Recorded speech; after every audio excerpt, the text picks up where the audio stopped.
Hello, welcome back to another episode of Underrated Bronx Comic Book.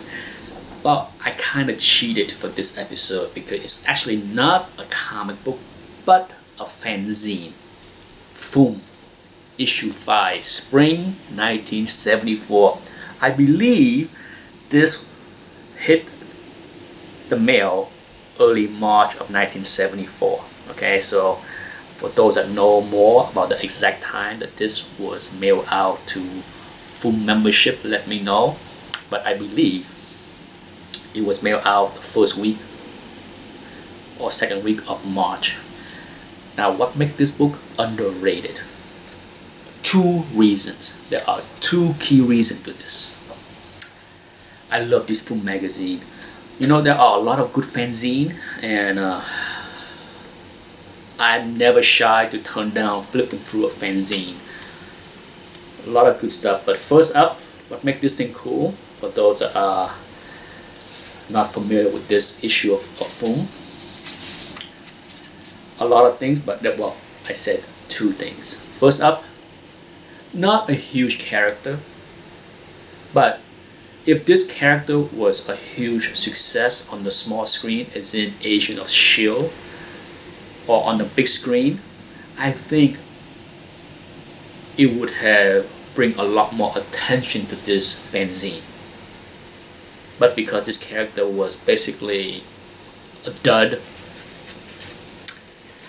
Patrick would enjoy this.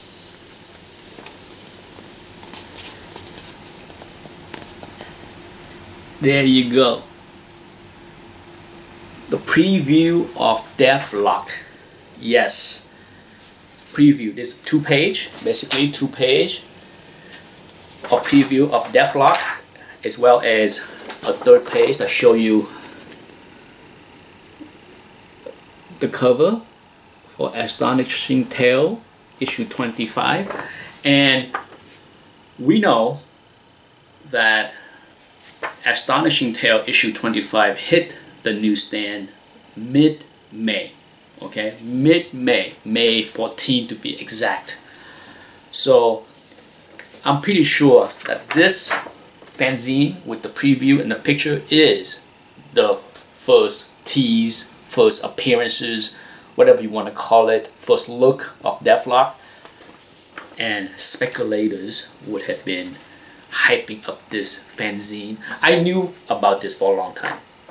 One of the reasons I hold off on showing this book until now is that I'm not in the business of hyping up things to get the market going crazy on something that really isn't all that big of a deal. It is cool. That's why, this is underrated in its coolness, because yeah, there you go. How many people knew that Deathlok appeared here before the book, right? People go goo goo gaga on many other glimpse of first character, but no one ever mentioned about this book. I'm sure some people knew. If you are a hardcore collector that had this FUM magazine and you flip through it, you would have known. Now, I said two things that make this thing cool.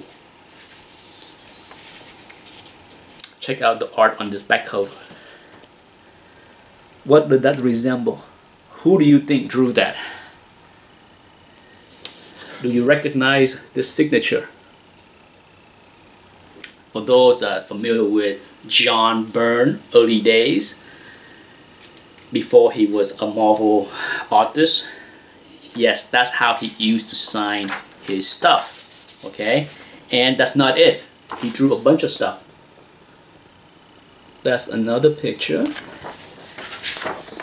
and then there we go.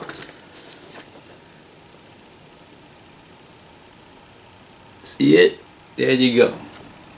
So he drew a bunch of pictures signed by John Byrne. So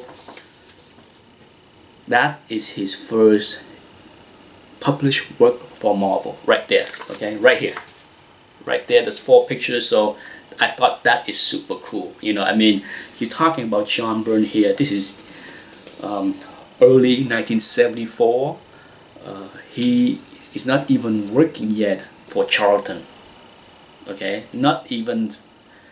If he did, his work was not published yet as Charlton. So that's about as early as you can get as far as John Byrne art, right? So I thought that was a super cool, and very few people ever mention that. You know, when people talk about early John Byrne work, I rarely heard anyone talk about the work in this issue of FUM magazine, right?